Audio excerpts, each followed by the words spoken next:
Guten Erev Shabbos.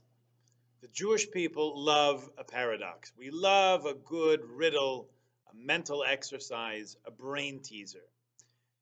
In the parsha of In the Beginning, Bereshit, Genesis, we learn that humankind is made in God's image. B'Tselem Elokim means in the image of God. And that is a paradox because God has no form or likeness or image. We say in the Yigdal prayer, Ein lo demus haguf. He has no resemblance of physicality. Aye, so how do you know he's a he? Good question. So it's a paradox right there. We're in the divine image, in the image of God, who has no image. What's up with that?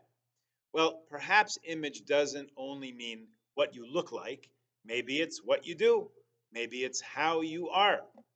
You know how they say people are very creative. Well, there's a difference between our creating and God's creating.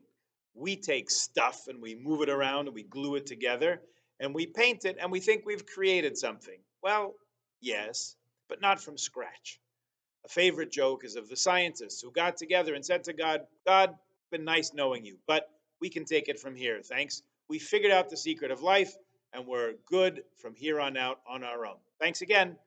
And God says to them, really? You really figured it out? Let's see you do it. Let's see you create a human being. Scientists know this is coming and they're ready. So they start pushing together piles of dirt from the ground in the form of a person, and they're all ready to turn it into a human being. And God says, wait, get your own dirt. See, even with all our knowledge, we're still ultimately recombining things. We read in our Torah portion this week that God created out of nothing.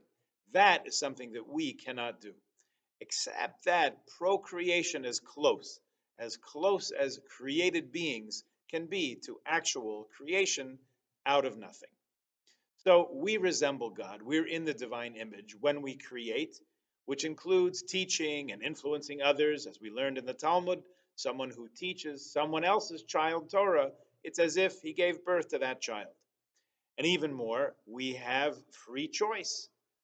As God can truly choose, in other words, there's no bribery or influence when it comes to God, we also have free choice. There's plenty of argument about this in the world of developmental psychology, the nature nurture debate. And there's plenty of evidence to support whichever side you take. But that element of being able to choose is a key element of humankind's being created in the divine image. You'll note that we're talking about the early goings on of the book of Genesis here in the first portion of Bereshit, the early eras of human development. We don't argue that Adam and Eve were Jews, although there are some good jokes about that. This is humankind before Abraham, before Moses, before Mount Sinai.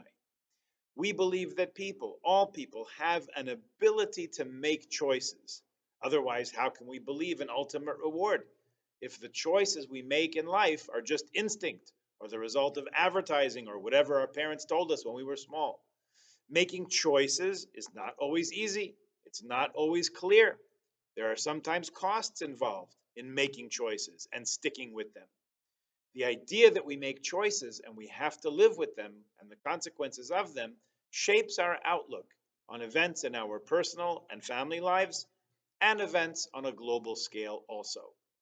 It was just this week that we got the news that the hostages, the living hostages, had been freed and returned to Israel after 2 years in captivity. We had been praying for this news every single one of those 730 something days. And finally, we heard the good word, and we were grateful, and we are grateful. We're also grateful and remain so that fewer IDF soldiers are in harm's way, and we hope and pray for better times ahead. Since there was a mail strike for a couple weeks, those of us who still use the post got a little behind in some things. Someone from the wider Toronto community had sent a letter to our shul, sharing and articulating their frustration over what was happening in Gaza. The letter was written, dated before Rosh Hashanah, and only got to us after Simchas Torah. So it was about a month out of date, and the situation had changed in many significant ways. What was striking about this letter writer was the protest about the death of innocents in Gaza, that innocent people were being killed. The assumption here seemed to have been that some of us here, or maybe in the Israeli government or the Jewish people, were perfectly fine, saw no problem with innocent people being killed. That's why this letter writer was bringing it to our attention. If we were okay with innocents being killed, we should stop being so insensitive. So, how exactly to reply to this letter is going to take some thought, but for sure, no one is content with any innocents being killed. Some would go so far to say that they can't stand anyone being killed, even non innocents. Canada, as you know well, has no death penalty, even for guilty people. America does have a death penalty, and plenty of people protest against it. Israel has a death penalty and has pronounced that sentence twice in its history, and one of the two was overturned.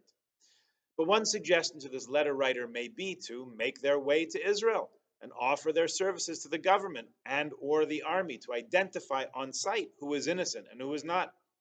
If you read about guerrilla warfare, where the combatants do not wear uniforms and hide among the population, it's very, very, very hard to tell who is innocent and who is not. The person who wrote this letter seemed very confident in their ability to distinguish the innocent. So that skill would no doubt be very helpful for the IDF, who certainly only wants to pursue guilty parties in combat. Even more than that, though, the issue is beyond innocence or the lack thereof. That's where people get caught on a detail that really has very little to do with us. The real concern should not be innocence, but rather responsibility. Who is responsible? Who was the governing authority in Gaza? Which means who was responsible for the welfare of their people, for the protection of their children, for the feeding and providing drinking water for the population, to say nothing of health care, education, peaceable relations with their neighbors. That is a question that really should be asked. And that is part of the idea of humankind being created in the divine image. We hope that the next stage of the Middle East development will be about taking responsibility for the people in your jurisdiction and making sure that they are well to the best of your ability, and not starting wars to rack up numbers of casualties so that the world will hate your adversary. Sadly, that's pretty much just what happened. Our prayer and our hope is that more people will take more responsibility in the days and years to come to make the world more safe, not less safe, for children and other living beings. This week we talked about Adam and Eve and humankind and the dawn of civilization. Next week we'll get into Noah and responsibility and the generation of the tower and what that teaches us about responsibility and living up to the divine image in which we are all created. Don't touch that dial. See you right here next week, and remember to wear your bow ties. Shabbat Shalom. In Shul this Shabbat morning, we will bless the month of Cheshvan, which begins this week, Tuesday night, Rosh Chodesh being Wednesday and Thursday.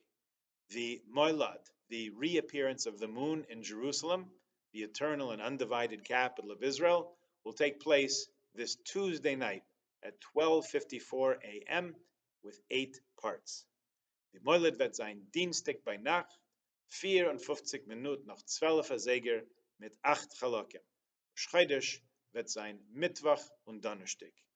A good Shabbos, a guten Chodesh.